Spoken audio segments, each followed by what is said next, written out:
Bismillahirrahmanirrahim. Assalamualaikum warahmatullahi wabarakatuh. Selamat pagi mahasiswa kelas logika dasar matematika dimanapun berada. Semoga semua dalam keadaan sehat walafiat, tidak kurang suatu apapun, dan sedang bersemangat belajar menambal yang kurang, karena minggu depan insya Allah kita melaksanakan kuis yang kedua tentang logika kuantor. Di sini saya ingin memberikan beberapa pembahasan latihan mandiri dari pertemuan ke-10, 11, dan 12. Semoga ini bisa membantu Anda yang kemarin barangkali masih ada sisa-sisa poin-poin yang belum dipahami. Setelah ini nanti selesai, Anda boleh tanya lagi kepada saya sampai minggu depan sebelum ujian gitu ya. Kalau mau tanya-tanya, maksimalkan grup yang ada, grup WA, supaya grup itu menjadi ramai dengan diskusi. Dan kalau ada satu yang tidak paham, boleh tanya ke teman yang lainnya ya, nanti teman lain bisa membantu menjawab gitu. Kemudian untuk yang postingan di LMS, karena memang sudah dicukupkan ya, jadi saya melihat beberapa soal itu dikerjakan oleh 2 orang. Jadi ada memang yang beberapa soal itu yang diposting oleh 2 orang, tapi ya sudah gimana lah ya, karena sudah lewat. Untuk pengalaman ke depan, kalau sebelum Anda posting soal, pastikan untuk mengecek dulu apakah soal saya ini sudah ada yang posting atau belum sebelumnya gitu ya, supaya nanti memang hasilnya jadi maksimal. Mending jadi diskusi aja, oh dia kok jawabannya seperti ini, jawaban saya kok seperti ini gitu, kira-kira seperti itu ya. Kalau ada yang masih ingin didiskusikan, maksimalkan grup WA saja ya, tidak usah ke LMS. Maksimalkan grup WA untuk mengkonfirmasi poin-poin mana yang barangkali masih dibingungkan atau masih salah gitu ya. Baik, ini pembahasan latihan mandiri. Karena ini cukup banyak, maka barangkali nanti di sini ada slip atau kesalahan, saya salah ketik atau barangkali saya salah ucap atau bagaimana, atau jawaban saya ada yang salah, mohon sambil dikoreksi ya, supaya nanti tidak menimbulkan kesalahan pemahaman untuk teman-teman yang lainnya juga gitu ya. Silakan kalau ada koreksi atau apa, jangan sungkan untuk chat di grup gitu ya, nggak usah chat pribadi ke saya, chat di grup aja gitu, supaya nanti teman-teman lain juga ikut membaca gitu ya. Baik, terima kasih. Saya mulai dari pertemuan ke-10. Di sini ada 2 slide kalau nggak salah. Saya mulai dari pertemuan ke-10, slide ke-11 ada soal seperti ini. Kemudian Anda diminta menuliskan kalimat dari bentuk simbolik yang ada. Kemudian tentukan nilai kebenarannya. Di sini saya sudah list semuanya, kayaknya kalau ini mungkin tidak terlalu sulit ya. Kalau yang membedakan hanya ada beberapa soal yang satu kuantor, satu kalimat majemuk, ada juga yang kalimatnya majemuk tapi masing-masing kalimat memiliki kuantor sendiri-sendiri. Contohnya kayak nomor G sama H gitu ya. Bagaimana penulisannya? Ya mengikuti, tinggal dibaca aja. Nomor yang A, ada bilangan bulat yang habis dibagi 4 sekaligus habis dibagi 3 gitu. Saya menggunakan kata sekaligus sebagai penghubungnya. Boleh nggak Bu saya pakai kata dan gitu aja, karena ini kan operatornya konjungsi. Boleh gitu ya. Tapi karena memang ini dikurung seperti ini, saya ingin lebih menegaskan bahwa ini kalimatnya itu dimajemukkan dulu baru ditempel oleh kuantor gitu, sehingga di sini saya menggunakan kata sekaligus gitu. Nomor 2 juga demikian. Nomor 3 pakainya atau biasa ya. Nomor 4 saya masih pakai sekaligus. Yang D maksudnya, kok nomor 4. Baik, yang G, ada bilangan bulat yang habis dibagi 4 dan ada bilangan bulat yang habis dibagi 3. Jadi kata ada ini munculnya 2 kali. Kenapa? Ya karena memang mengikuti kalimatnya. Kalimatnya kuantornya ada 2 kali. Jadi operator pemisah ini bekerja untuk memisahkan kedua kalimat berkuantor ini, maka ya tetap kata yang berhubungan dengan kuantor harus muncul 2 kali gitu ya. Begitu juga dengan nomor yang H gitu. Untuk nilai kebenarannya Anda bisa cek di sebelah kanan ini ya. Kenapa ini kok bisa benar, kenapa kok ini bisa salah, nanti silakan dicek bareng sama teman-teman ya. Barangkali ini saya ada yang salah di bagian ini, boleh Anda menyampaikan di grup ya, nanti diskusi gitu. Jelas Anda harus menemukan kenapa kok ini bisa benar gitu ya. Di sini saya katakan benar karena memang ada bilangan bulat yang habis dibagi 4 sekaligus habis dibagi 3. Contohnya 12 ya kan, 24 gitu. Banyak contohnya ya, maka di sini benar dan seterusnya. Kemudian untuk pertemuan ke-10 di slide 15, kebalikannya, dari bentuk kalimat kita diminta menuliskan ke bentuk simbolik, sehingga di sini saya menuliskannya seperti ini. Saya tulis sesuai dengan semestanya. Di sini setiap bilangan rasional adalah bilangan real. Contohnya ya, bilangan rasional itu secara simbolik nulisnya adalah Q. Ini Q, bilangan rasional. Kalau irasional tidak ada, biasanya irasional itu makainya Q komplement. Q ada C-nya di atas gitu ya. Kalau I bukan itu, kalau I itu tidak digunakan untuk irasional, tapi kalau I itu untuk imajiner. Jadi untuk yang bilangan irasional kita biasanya menggunakannya Q komplement. Karena di sini pakai rasional aja ya sudah, berarti untuk setiap n elemen bilangan Q di sini. Setiap bilangan rasional adalah bilangan real. Setiap bilangan rasional adalah bilangan real. Saya menggunakan seperti ini. Untuk setiap n elemen Q, n ini elemen. Jadi kalau misalkan ada suatu n yang dia elemen bilangan rasional, maka dia juga adalah elemen bilangan real. Saya menulisnya seperti ini. Anda boleh menggunakan bentuk yang lainnya. Ini masih bisa nih diubah bentuk yang lainnya. Nih, sebenarnya jawabannya nggak tunggal ini ya. Kalau ada yang menemukan usul yang lainnya boleh disampaikan di grup WA supaya masih ada tantangannya satu lagi ya. Siapa yang menemukan jawaban lain di sini boleh ngasih tahu temennya, boleh diskusi ya. Kemudian untuk yang nomor 2 ada bilangan real yang bukan merupakan bilangan rasional. Ada bilangan real bukan merupakan bilangan rasional. Kalau yang nomor 1 tadi saya menggunakan variabelnya adalah variabel n, sedangkan nomor 2 saya menggunakan x gitu. Beda. Apa boleh Bu menggunakan n atau menggunakan x? Boleh, bebas. Nama variabel kan bebas ya, apa saja. Saya pakai a juga boleh ya, nggak harus selalu pakai x gitu maksudnya gitu, tinggal disusun ya. Kemudian karena di sini dikatakan bukan merupakan bilangan rasional, maka saya di sini kasih tanda elemen tapi dicoret, artinya bukan anggota gitu atau bukan elemen gitu ya. Terus nomor 3, tidak ada orang tua yang menginginkan anaknya menjadi penjahat. Kalimat ini akan saya bentuk menggunakan kalimat yang panjang karena di sini ada orang tua dan ada anaknya. Subjeknya ada 2 yang berbeda. Subjeknya ada 2 yang berbeda. Saya menggunakan PX, X adalah orang tua. QX, X menginginkan anaknya menjadi penjahat. Maka kalau tidak ada orang tua yang menginginkan anaknya menjadi penjahat, saya bisa tulis tidak ada X, karena X-nya tadi kan orang tua. Tidak ada X, di sini PX dan QX gitu. Tidak ada X, X-nya ini adalah orang tua yang mana itu adalah PX dan QX. Kemudian kalau misalkan ini kita ubah ke bentuk simbol yang lain, kita bisa menggunakan ini. Ini simbol ada tapi coret. Ini tersedia di Microsoft Word. Jadi ada di equation itu ada simbol yang seperti ini. Kalau Anda tidak menemukan simbol yang seperti ini atau Anda menulis manual, pakai yang seperti ini juga boleh ya. Negasi dari ada itu sudah sangat mewakili gitu ya. Kira-kira seperti itu untuk pertemuan ke-10 slide 15. Kalau ada yang salah Anda boleh koreksi ya, sampaikan. Baik. Selanjutnya ini diperlebar. Mohon maaf kalau ada banyak suara karena ada banyak keponakan main di rumah. Jadi agak seru di luar. Ini untuk pertemuan ke-11 slide 6. Di situ Anda diberikan semestanya adalah bilangan asli kurang dari sama dengan 10. Kemudian diberikan fungsi proposisi ini, Anda diminta menentukan HNK. Nah, HNK-nya seperti ini. Dulu beberapa sudah saya contohin kan di video. Jadi tinggal menyelesaikan yang lain-lainnya aja gitu. Ini bisa dilihat ya nanti di file PDF-nya. Kemudian untuk yang selanjutnya di slide 8 Anda diminta menentukan nilai kebenaran dari masing-masing proposisi berikut. Jadi tadi itu predikat-predikatnya sudah ditempel atau diberikan kuantor sehingga sudah bisa ditentukan nilai kebenarannya gitu ya.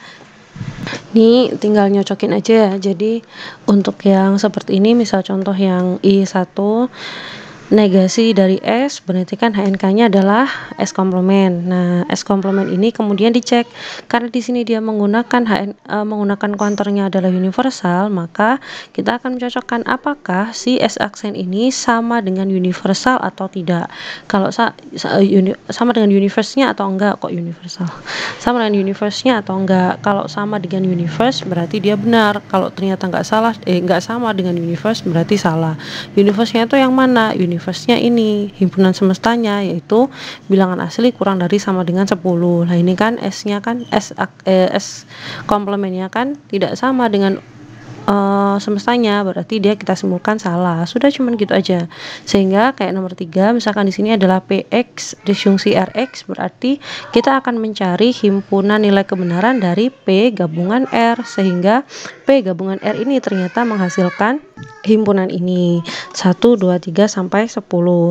Nah, karena nomor 3 itu dia menggunakan kuantor eksistensial, berarti di sini kita akan mencocokkan dengan syaratnya nilai kebenaran dari kuantor eksistensial, yaitu kuantor eksistensial itu dia memiliki minimal satu anggota, berarti himpunannya tidak kosong gitu.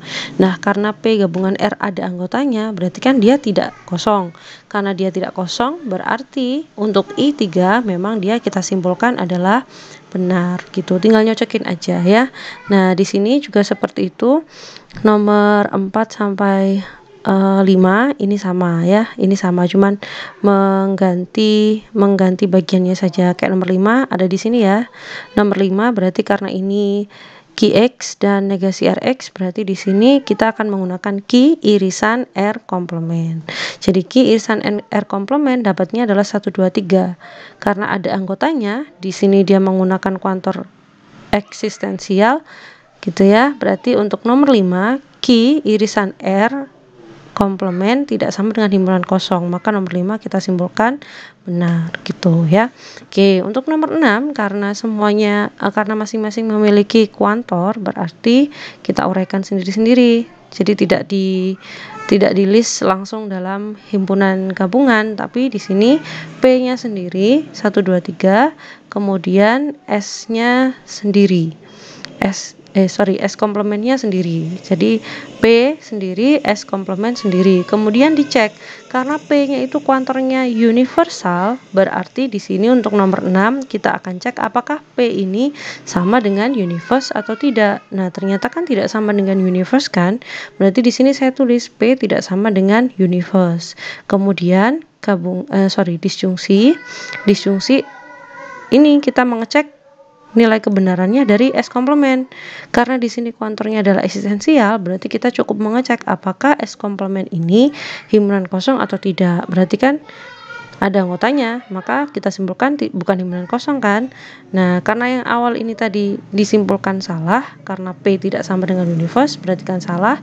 Disjungsi dari yang belakang ini benar, kemudian S disjungsi B bernilai benar. Maka untuk pernyataan nomor 6 kita simpulkan dia bernilai benar gitu ya. Saya geser ke nomor 9, misalkan di sini ada X negasi QX, maka ada XSX. Dua-duanya punya kuantor, berarti kita cek nilai kebenarannya sendiri-sendiri. Untuk nomor 9 ada di sini. Yang depan negasi QX berarti HNK-nya adalah Q komplement, yaitu 8, 9, 10. Sedangkan S-nya di sini adalah 1, 4, 9. Berarti kita cek masing-masing di sini. Karena dua-duanya kuantor eksistensial, maka kita cukup mengecek nomor 9 ya. Oh, nomor 9. Ini berarti ini slip ini saya ada salahnya nih. Nah, ini harusnya ini saya edit dulu ya berarti ya. Oke, tunggu sebentar. Nah, sudah ya. Ini tadi slip ada salah dikit. Berarti nomor 9 itu karena kuantornya eksistensial, maka ininya adalah Q tidak sama dengan himpunan kosong. R aksen kok S? Masih salah sebentar. Nah, begini ya kira-kira. Mohon maaf ada sedikit tidak telitinya. Q komplement ini kan ya, Q komplement nomor 9, kemudian dengan S karena dua-duanya kuantor eksistensial, berarti kita cek apakah dia himpunan kosong atau tidak. Karena ternyata tidak kosong, berarti yang depan ini bernilai benar, yang belakang juga bernilai benar. Maka menurut hukum implikasi benar maka benar, hasilnya adalah benar gitu. gitu ya. Kira-kira seperti itu. Silakan dicek nomor yang lain di PDF-nya seperti ini. Kalau saya ada kesalahan lagi, barangkali saya kurang teliti, nanti disampaikan ya. Tuh. Baik, selanjutnya ini pertemuan ke-11 slide 21 diberikan argumen sebagai berikut. Semua ahli matematika adalah orang yang rajin, hanya orang yang tidak rajin yang menjadi pengangguran. Setiap orang jenius adalah ahli matematika. Periksa kebenaran dari argumen di bawah ini menggunakan aturan inferensi dan HNK. Ini contohnya juga sudah ada yang di video yang pertemuan ke-11 kalau saya nggak salah. Ini pengangguran ini ya. Yang diminta mengecek 4 ini, Anda silakan cek. Yang ini tetap kita menggunakan prinsip seperti yang ada di aturan inferensi. Dan setelah dicek ini Anda mestinya bisa ya mengubah ini. P1 semua ahli matematika adalah orang yang rajin, maka di sini untuk setiap X, AX, BX. Kalau Anda menggunakan pemisalan yang berbeda, boleh saja gitu ya, tidak mesti sama, tapi mestinya kalau dikerjakan dengan aturan inferensi yang benar, maka keputusan akhir valid dan tidak validnya mestinya sama gitu ya.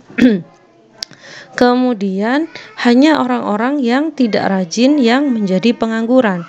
Berarti karena ini dikatakan hanya orang yang tidak rajin yang menjadi pengangguran, berarti secara tidak langsung kalau dibalik semua orang rajin bukan pengangguran. Jadi BX untuk setiap X, BX maka negasi CX. Setiap orang jenius adalah ahli matematika. Berarti di sini untuk setiap X, DX maka AX gitu ya. Yang akan dicek adalah yang pertama, pengangguran bukan ahli matematika. Berarti untuk setiap X, CX maka negasi AX. Anda bisa menggunakan inferensi yang seperti ini. Saya mengandalkan kontraposisi. Tidak harus persis sama ya langkahnya, urutannya juga tidak harus persis sama, tapi selama ini Anda bisa melakukan dengan benar urutannya, maka kesimpulannya mestinya argumennya benar atau valid gitu ya. Untuk nomor 2, semua orang jenius adalah orang yang rajin, maka DX itu untuk setiap X, DX maka BX. Dengan demikian ini sudah kita peroleh dari premis 3 dan premis 1, kita simpulkan argumennya benar atau valid. Nomor 3, semua orang jenius pengangguran, berarti DX maka CX, seperti ini langkahnya. Terakhir, nah ini akan ditentukan kebenarannya beberapa orang jenius adalah pengangguran. Kalau Anda lihat nomor 3 dengan nomor 4 sebenarnya sama. Nomor 3 hanya saja perbedaannya nomor 3 itu menggunakan kuantor universal, sedangkan untuk yang nomor 4 menggunakan kuantor eksistensial gitu, tapi kalimatnya kan sama. Nah, karena di nomor 3 itu sudah dicek dengan menggunakan aturan inferensi, disimpulkan argumennya salah gitu ya, karena tidak bisa kita peroleh hasil DX maka CX. Yang ada adalah DX maka negasi CX gitu ya. Maka kalau yang ini universal ini aja salah, berarti kan nggak mungkin kita bisa menemukan beberapa orang jenius adalah pengangguran kan gitu. Jadi otomatis di sini argumennya adalah salah gitu ya. Kalau kita cek menggunakan himpunan nilai kebenaran, maka kira-kira ilustrasinya seperti ini. Semua ahli matematika orang rajin berarti A subset B. A subset B berarti ada himpunan A di dalamnya himpunan B. Kemudian dikatakan B subset dari C komplement. Karena B subset dari C komplement berarti otomatis C-nya itu ada di luar, gitu kan ya. Karena B bukan bagian dari C. Kemudian setiap orang jenius ahli matematika D subset dari A, berarti D ada di dalamnya A. Maka gambarnya ilustrasinya kira-kira seperti ini. Sudah terjamin ini Bu? Sudah, karena ini jelas bisa dilihat gitu ya. Nah, kemudian tinggal menentukan 4 ini ya, akan ditentukan kebenarannya. Tinggal kita lihat bentuk simboliknya, kemudian kita bikin HNK-nya. C subset dari A komplement, artinya C ada di luarnya A, benar, berarti valid ya. Kemudian kalimat yang kedua, D subset dari B. D subset dari B itu benar secara himpunan ya, karena D subset dari A dan A-nya sendiri subset dari B, otomatis D subset dari B, sehingga dikatakan valid. Kemudian D subset dari C dikatakan di sini. Nah, ini kan D-nya kan ternyata kan bukan subset dari C kan? Gitu. Wong D aja subset dari B, sedangkan B di luar C gitu kan. Pasti ini jawabannya adalah tidak valid. Nomor 4 argumennya sama. Gitu ya, tidak valid. Kira-kira seperti itu. Nah, untuk terakhir pertemuan 12 slide 11 ini yang agak sedikit panjang ya, karena ada 10 argumen. Kita diminta membentuk kalimat dan juga menentukan nilai kebenarannya. Kalau membentuk kalimat saya pikir mestinya bisa ya. Di sini untuk setiap bilangan asli X ada bilangan asli Y sedemikian hingga Y lebih besar dari X. Ini kita simpulkan benar. Kemudian penjelasannya, untuk penjelasannya kenapa dia bernilai benar, ini penjelasannya ya kasarnya. Perhatikan bahwa Y lebih besar dari X itu ekuivalen dengan X kurang dari Y gitu kan, berarti X nya kurang dari Y. Bayangin aja, untuk setiap bilangan asli X selalu akan ada bilangan asli Y sedemikian hingga X kurang dari Y. Kalau dibayangin mestinya bisa, karena berapapun bilangan asli yang kita pilih pasti ada bilangan asli yang lebih besar dari itu. Misal saya pilih X-nya 1, ada nggak bilangan asli yang lebih besar dari 1? Ada. Berapa? Banyak contohnya. 2 bisa, 3 bisa, 5 bisa, 1 juta juga bisa gitu kan. Berarti jelas ada. Berapapun yang kita pilih. Misal saya pilih 1 juta, Bu. Ada nggak bilangan asli yang lebih besar dari itu? Ada. 1 juta 1, 1 juta 2, dan seterusnya gitu. Jadi ini terjamin benar ya. Melihatnya karena ini X kurang dari Y. Berapapun bilangan asli yang kita pilih pasti akan ada gitu ya. Ini. Berapapun bilangan asli yang kita pilih pasti akan ada satu bilangan asli lainnya, minimal satu ya, pasti akan ada minimal satu bilangan asli lainnya yang bisa memenuhi X kurang dari Y gitu. Jadi yang lebih besar daripada si bilangan pertama yang tadinya kita pilih.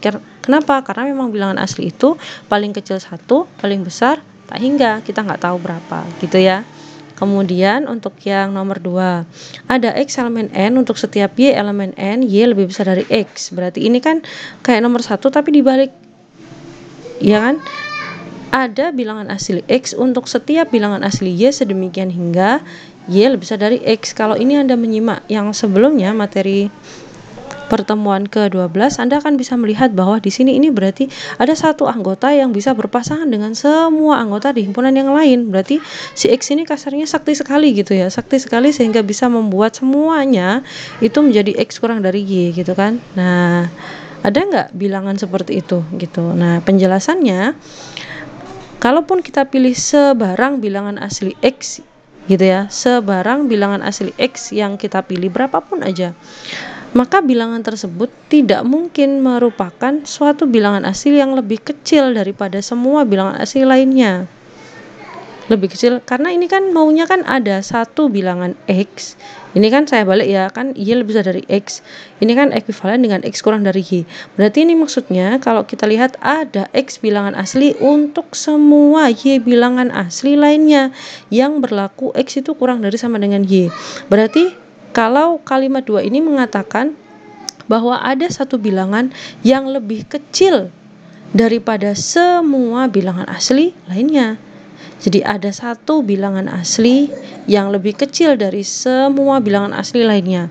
Kalau kita nggak teliti, kita akan terkecoh karena kita melihatnya adalah 1. Iya kan, yang paling kecil 1. 1 itu kan lebih besar dari bilangan asli lainnya. Nggak bisa gitu. Nggak bisa karena di sini semua bilangan asli. Berarti kan termasuk 1 di sini. Nah, apakah 1 bisa kurang dari 1? Kan tidak. Gitu ya, berarti salah karena katanya harus ada satu bilangan asli yang lebih kecil dari semua bilangan asli lainnya. Semua bilangan asli gitu ya, nggak usah pakai kata lainnya, semua bilangan asli.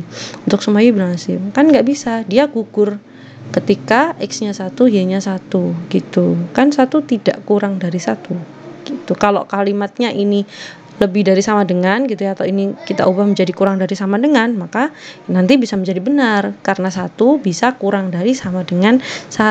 Tapi kan ini kurang dari aja nggak bisa, jadinya salah gitu ya. Untuk nomor 3, untuk setiap X elemen bilangan real ada Y elemen bilangan asli sedemikian hingga X plus Y sama dengan 0. Bayangin, setiap bilangan real, berapapun bilangan real yang kita pilih, ada bilangan asli, bukan real ya, bilangan asli, masih tahu ya bilangan asli yang bisa membuat X plus Y ini sama dengan 0. Jadi kalau ditulis kalimatnya, untuk setiap X bilangan real terdapat bilangan asli Y sedemikian hingga X plus Y sama dengan 0.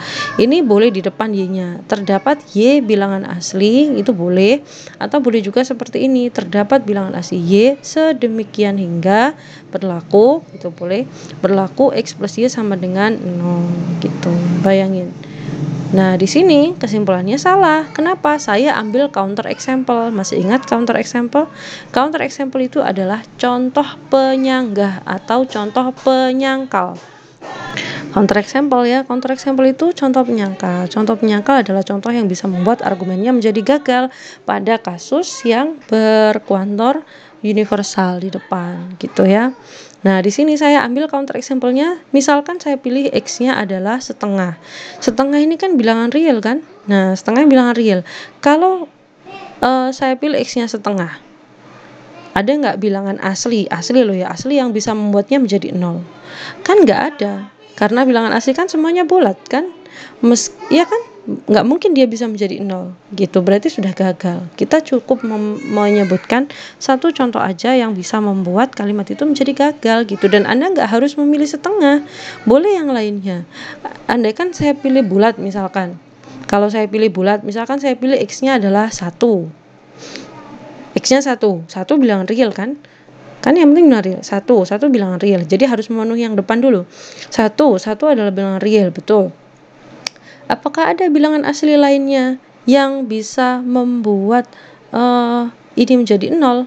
Jadi kalau bayangin X-nya ini 1, terus pilih Y itu bebas, berapa wis, cari aja semua bilangan asli, ada nggak yang bisa membuatnya menjadi 0? Nggak ada kan? Nah, berarti 1 itu bisa menjadi si counter example gitu. Terus kalau ada yang membantah, Bu, tapi kan kalau X-nya itu saya pilih min 5 misalkan, kalau X-nya saya pilih min 5 kan min 5 bilangan real, betul. Kemudian saya bisa memilih bilangan aslinya 5. Nanti min 5 ditambah 5 kan bisa Bu menjadi 0. Memang kalau X-nya kita pilih min 5, nanti bisa ada bilangan asli yang bisa membuatnya menjadi 0. Tapi kalimat ini kan mengatakan untuk setiap R. Jadi semuanya harus berlaku untuk semuanya, nggak bisa hanya berlaku untuk si angka min 5 yang Anda pilih tadi aja, harus berlaku semuanya bilangan real. Lah ternyata tadi ada yang membuatnya menjadi gagal. Saya menyebutkan 2 contoh tadi, setengah sama satunya adalah angka 1. Meskipun angka yang lainnya benar, ada yang benar, misalkan seperti yang Anda pilih tadi yang min 5 ya, itu kan benar, tapi nggak boleh karena jaminannya harus semuanya gitu, sehingga nggak bisa ya. Jadi gagal dia, tetap kita simpulkan salah karena ada yang menggagalkan gitu, seperti yang saya sampaikan di awal ya, harus semuanya gitu. Kira-kira seperti itu. Nomor 4, ada bilangan asli X untuk setiap bilangan bulat Y sedemikian hingga X min Y sama dengan 0. Dikatakan salah. Sekali lagi, kalau ada di depan berarti dia itu sakti sekali. Bayangin kalau ini mau benar berarti harus ada satu angka bilangan asli yang bisa dipasangkan dengan semua bilangan bulat Z yang bisa membuat bilangan asli itu yang Anda pilih itu kalau dikurangi Y, berapapun Y-nya itu bisa menjadi 0. Nah, ada nggak? Nggak mungkin kan? Nah, tidak ada. Jadi ini kalimatnya, penjelasannya nulisnya seperti ini. Untuk sebarang bilangan asli X yang kita pilih, artinya ini berapapun gitu loh ya. Berapapun bilangan asli yang kita pilih gitu ya.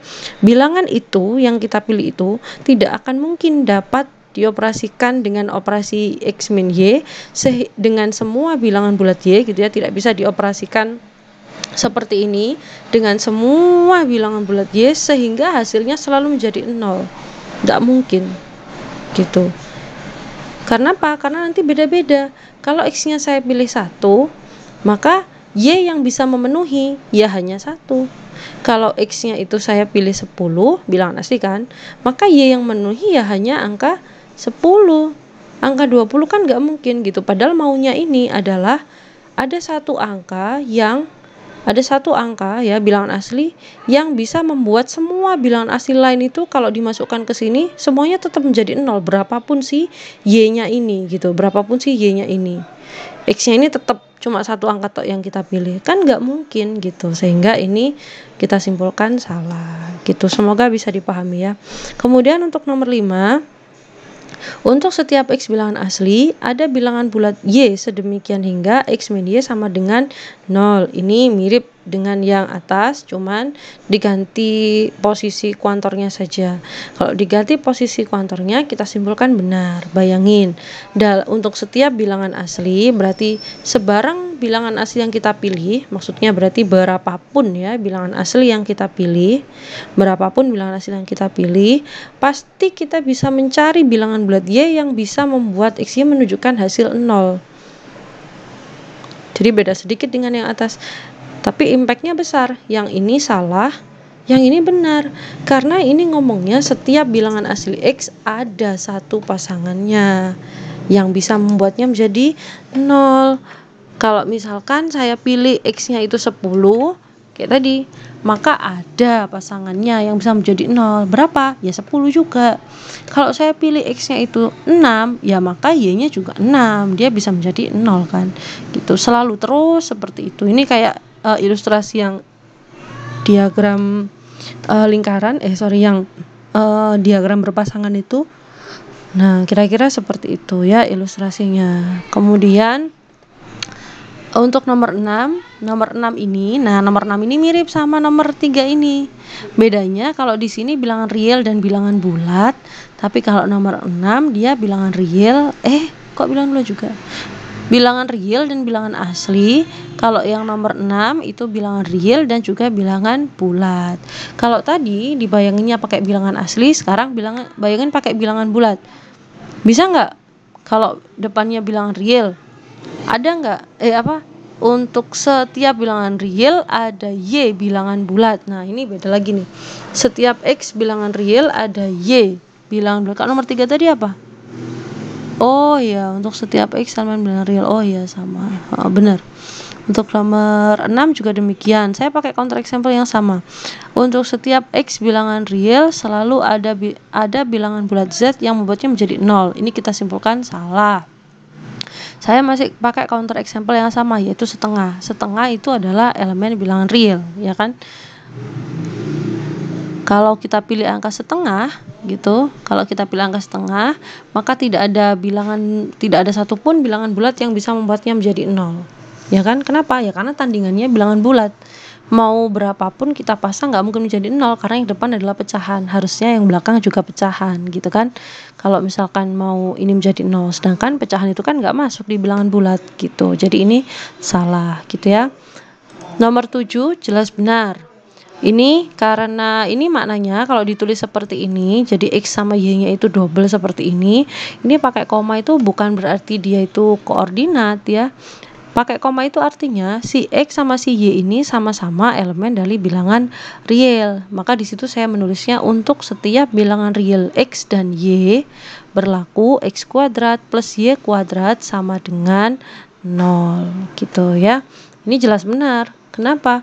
Karena X kuadrat itu selalu bernilai lebih besar sama dengan 0.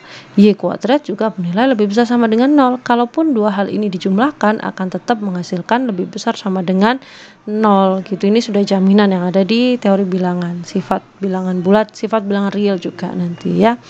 Gitu. Kira-kira seperti itu. Nomor 8 benar. Untuk setiap bilangan asli X dan Y, jadi ini X dan Y-nya sama-sama bilangan asli, Z-nya bilangan real. Untuk setiap bilangan asli X dan Y ada bilangan real Z. Sedemikian hingga X plus Y lebih besar dari Z. X plus Y lebih besar dari Z. Misalkan di sini karena benar ya, untuk sebarang bilangan asli yang kita ambil pasti akan ada bilangan asli lainnya Z yang bisa memenuhi X. Kok bilangan asli lain? Bukan ya, ini kan bilangan real. Sebentar saya edit. Nah, begini ya. Jadi berapa berapapun gitu ya, berapapun bilangan asli X dan Y yang kita ambil, pasti akan ada bilangan real Z yang bisa memenuhi X plus Y lebih besar dari Z gitu. Pasti ada ya, karena berapapun bilangan asli, karena bilangan asli itu kan paling kecil kan 1 kan. Ambil aja kasus yang paling ekstrim. Misalkan X sama Y-nya itu sama-sama 1 elemen bilangan asli kan. 1 ditambah 1 kan 2. Bisa nggak kita pilih bilangan real Z ya, bisa nggak kita pilih bilangan real yang lebih kecil daripada 2 itu? Pasti bisa kan? Berapa? Banyak contohnya. Bisa 1, bisa 1,5, Anda bisa pilih 0, Anda bisa pilih min 1 juta, kan bisa. Karena bilangan real luas sekali gitu kan, banyak sekali gitu ya. Oke, jadi untuk nomor 8 jawabannya selalu benar. Nomor 9, ada X elemen bilangan real, berarti ada X bilangan real untuk setiap Y bilangan real, sedemikian hingga X kali Y sama dengan X. X kali Y sama dengan X. Perhatikan, ini yang di depan adalah ada. Yang di depan adalah ada. Karena di depan ini ada, berarti kita harus memastikan bahwa ada satu bilangan real yang bisa sangat sakti gitu, sehingga membuat berapapun bilangan real yang dipilih, kalau dikalikan dengan dia akan menjadi dirinya sendiri, tidak pernah berubah gitu, sakti ya kasarnya. Jadi ini aku gitu, berapapun bilangan real yang kamu kalikan ke aku tetap aku gitu. Ada nggak bilangan real yang seperti itu? Ada ternyata, berarti ini kasusnya benar.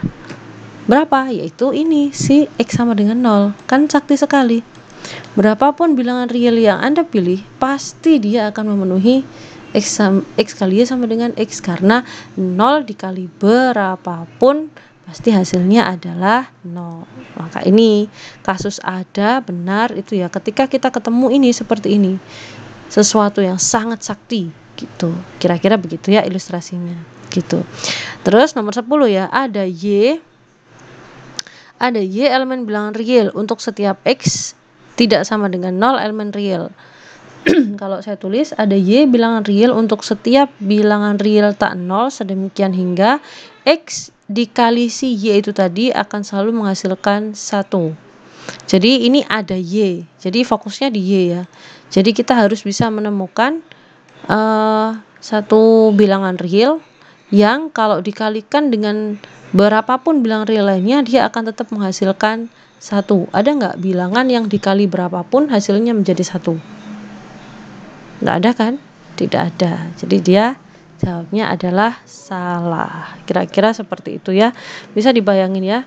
Gitu. Kira-kira seperti itu. Oke, nah ini sisanya adalah untuk yang pertemuan ke-12, slide 12. Di sini diminta menentukan bentuk simbolik dari kalimat berikut, kemudian menentukan nilai kebenarannya. Di sini dikasih tips, tulis simpulan semestanya seperti yang dicontohkan di slide sebelumnya. Yang pertama ada bilangan asli terkecil. Berarti bilangan asli itu kan N simbolnya ya. Jadi semestanya adalah bilangan asli. Maka saya ikutkan bilangan aslinya di sini. Di sini diomongin ada bilangan asli terkecil. Ketika kita ngomongin sesuatu yang sifatnya itu terkecil, terbesar, terluas, terapa, berarti kan harus ada pembandingnya atau harus ada penunjuk, harus ada penunjuk yang bisa membuat kita memastikan bahwa dia ini yang terkecil. Maka di sini kita tidak hanya cukup menggunakan satu variabel saja. Saya di sini menggunakan 2 untuk menunjukkan bahwa apa yang kita pilih itu adalah sesuatu yang terkecil gitu. Sehingga di sini ada X bilangan asli untuk setiap Y bilangan asli juga, yang akan menunjuk, yang harus kita tulis adalah X ini harus menjadi bilangan asli yang terkecil. Bilangan asli terkecil itu artinya dia lebih kecil dari semua bilangan asli yang lainnya gitu. Jadi ada bilangan asli terkecil. Ini mirip dengan yang di slide sebelumnya, yang di slide 11 gitu. Cuman bedanya di sini saya kasih X kurang dari sama dengan Y. Kenapa? Karena kalau X kurang dari Y nanti jadinya salah, seperti yang dicontoh yang nomor kesekian di atasnya tadi. Gitu. Kalau di sini kita sudah menerangkan bahwa ada suatu bilangan asli X, di mana X ini bilangan asli yang mana X ini selalu lebih kecil sama dengan semua bilangan asli lainnya. Ini menjamin meskipun X-nya itu saya pilih meskipun X-nya itu saya pilih 1, dia pasti lebih kecil dari semua bilangan asli. Meskipun Y-nya kita pilih 1 juga. Kenapa? Karena 1 kurang dari sama dengan 1. Terus kalau kita pilih angka yang lain, 1 kurang dari 2, 1 kurang dari 3, 1 kurang dari 5, 1. Berarti terjamin benar bahwa ada bilangan asli terkecil, yaitu si 1 itu, gitu. Tuh, jadi memang ada bilangan asli yang terkecil. Di sini statusnya benar. Karena apa? Bilangannya 1 itu. Kalau secara simbolik nulisnya seperti ini, gitu. Kemudian ini bilangan asli ya. Andaikan ini saya ganti menjadi bilangan real, tentu nggak mungkin, karena bilangan real itu yang paling kecil minus tak hingga. Kita nggak tahu berapa ya. Bilangan bulat juga demikian.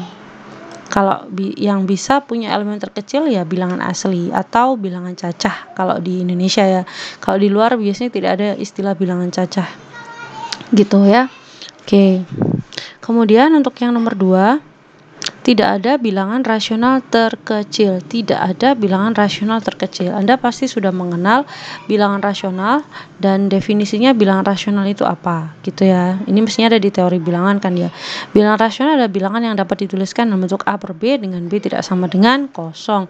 Nah, karena dia itu dibentuk dari bilangan real, gitu ya, A dan B-nya tadi kan bilangan real, maka kita tidak bisa menentukan mana bilangan rasional yang terkecil karena sifatnya dia mengikuti bilangan real. Gitu.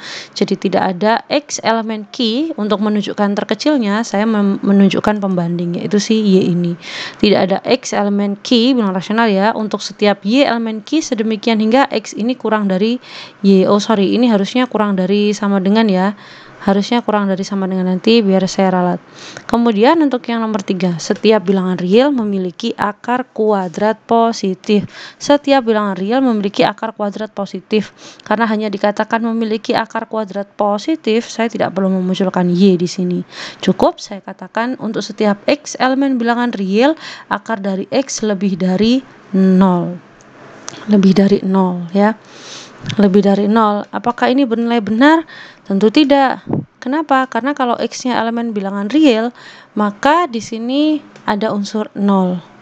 Nah, akar dari 0 adalah 0, di mana 0 itu bukan termasuk di bilangan positif. Sehingga di sini saya pilih jawabannya adalah salah.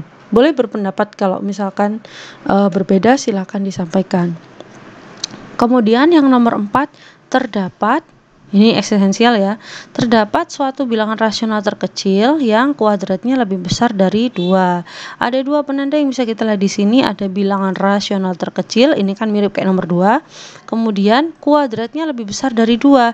Berarti ada 2 klausa yang terlibat di sini. Maka di sini saya akan tetap jajar seret seperti ini. Ada X elemen key untuk setiap Y elemen key bilangan rasional juga.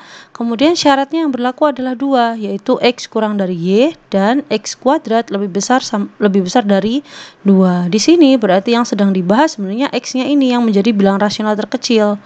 Gitu. Ini juga sama ya, mestinya kurang dari sama dengan. Sebentar biar saya edit. Nah, ini sudah seperti ini. Bilangan rasional terkecil, jadi ini menunjukkan bahwa kita mengarahkan bahwa si X ini adalah yang terkecil gitu ya. Kemudian ditambahkan dengan ini yang kuadratnya lebih besar dari 2. Kuadratnya ini mengarah ke siapa gitu.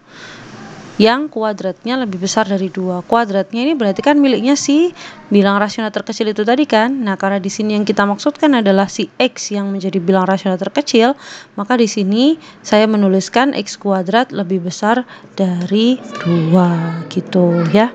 Gitu. Di sini saya tetapkan dia bernilai salah karena memang bilangan rasional terkecil saja kita sudah sulit menemukan gitu ya kan. Bilangan rasional terkecil sulit menemukan, apalagi yang menemukan kuadratnya lebih besar dari 2 gitu. Jadi itu menurut saya salah. Nomor 5, ada suatu bilangan rasional di antara 2 bilangan irasional. Jadi kita bisa bayangin ada 2 buah bilangan irasional, kemudian di tengah-tengahnya itu ada bilangan rasional gitu ya. Pokoknya di antara 2 ini lah. Di antara 2 bilangan irasional ada bilangan rasional.